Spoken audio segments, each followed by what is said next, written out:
اعوذ باللہ من الشیطان الرجیم بسم اللہ الرحمن الرحیم۔ اس میں اب اللہ تعالیٰ فرما رہے ہیں والضحیٰ، قسم ہے دن کے دھوپ چڑھنے کے وقت کی، واللیل اذا سجا، اور قسم ہے رات کی جبکہ وہ چھا جائے یا ساکن ہو جائے۔ سجا کے دونوں معنی ہے سکون۔ اب دیکھیے ان دونوں کو کیوں لائے؟ اس لیے کہ صبح ہے، حرکت ہے، برکت ہے، چلنا ہے، دوڑنا ہے، ہر شخص جا رہا ہے، ادھر جا رہا ہے، ادھر جا رہا ہے۔ رات کو سکون ہو گیا، تاریکی چھا گئی اور شور ہنگامہ ختم ہو گیا۔ لیکن یہ رات اور دن دونوں ضروری ہیں انسان کے لیے، یہاں کا نظام چلانے کے لیے۔ اگر رات ہی رات ہوتی تب بھی یہ دنیا نہ چلتی، اور دن ہی دن ہوتا تب بھی نہ چلتا۔ تو رات بھی ضروری ہے۔ اسی طریقے سے نفس انسانی کے لیے کبھی کبھی قبض کا وقفہ بھی ضروری ہے۔ آپ اسے یہ نہ سمجھیں کہ اللہ تعالیٰ ناراض ہو گیا، یہ بھی ہماری تربیت کا ایک یوں سمجھیے کہ ایک جز ہے۔ ما ودعک ربک وما قلی، آپ کے رب نے آپ کو رخصت نہیں کیا ہے، نہ ہی وہ آپ سے ناراض ہوا ہے۔ وللآخرۃ خیر لک من الاولی، اور اس کے بعد جو وقت آئے گا اس قبض کے بعد وہ پہلی سے بھی بہتر ہوگا۔ اور میں حیران ہوتا ہوں کہ کیسے غالب نے وہ بات کہی ہے کہ جو بالکل ترجمانی ہے اس کی، رکتی ہے میری تباہ تو ہوتی ہے رواں اور، یعنی یہ کہ جب میری طبیعت کے اوپر کبھی کبھی رکاوٹ سی آ جاتی ہے، اب شعر جو ہے اچھے نازل نہیں ہو رہے، لیکن جب وہ رکاوٹ سے میں نکلتا ہوں، اس قبض سے نکلتا ہوں، رکتی ہے میری تباہ تو ہوتی ہے رواں اور، اس لیے کہ اس قبض کے بعد جب مرحلہ آتا ہے انبساط کا اور انشراح کا، تو وہ ایک قدم آگے ہوتا ہے آدمی، اس پہلی کیفیت سے ایک درجہ جو ہے اس کا بڑھ چکا ہوتا ہے۔ وَلَلْآخِرَةُ خَيْرٌ لَكَ مِنَ الْأُولَىٰ، یقیناً پچھلی ہر گھڑی، ہر ساعت اور ہر قبض کے بعد آنے والا انبساط آپ کے لیے پہلے سے اونچا درجہ لے کر آئے گا۔ وَلَسَوْفَ يُعْطِيكَ رَبُّكَ فَتَرْضَىٰ، ان قریب آپ کا رب آپ کو اتنا کچھ دے گا، اتنا کچھ دے گا، آپ کی محنتوں کے وہ نتائج سامنے آئیں گے کہ آپ راضی ہو جائیں گے۔ اب دیکھیے پچھلی صورت ختم ہوئی تھی وَلَسَوْفَ يَرْضَىٰ، یہاں ہے وَلَسَوْفَ يُعْطِيكَ رَبُّكَ فَتَرْضَىٰ، صرف ضمیر کا فرق ہے، کیونکہ صدیق پر وحی نہیں آتی، براہ راست خطاب نہیں کیا جا سکتا، وہاں وہ صیغہ جو ہے وہ غائب کا ہے، وَلَسَوْفَ يَرْضَىٰ۔ اور چونکہ نبی وہ ہے جس پر وحی آ رہی ہے، براہ راست مخاطب ہے، تو وَلَسَوْفَ يُعْطِيكَ رَبُّكَ فَتَرْضَىٰ، آپ کا رب اتنا کچھ دے گا کہ آپ راضی ہو جائیں گے۔ اب یہ کہ اسی قبض کی حالت میں پھر اللہ تعالیٰ اپنے احسان جتا رہا ہے، اور یہ بہترین ہے۔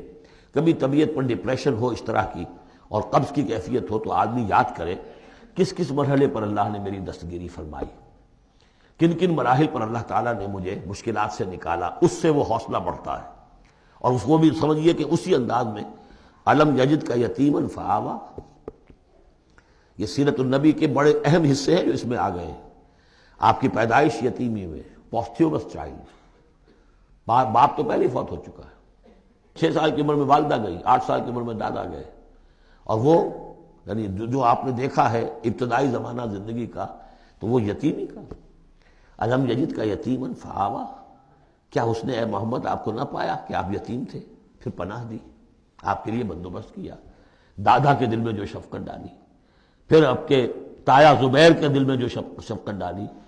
عبد المطلب کے بعد فوراً ابو طالب کا نام آتا ہے، حالانکہ یہ غلط ہے تاریخی اعتبار سے۔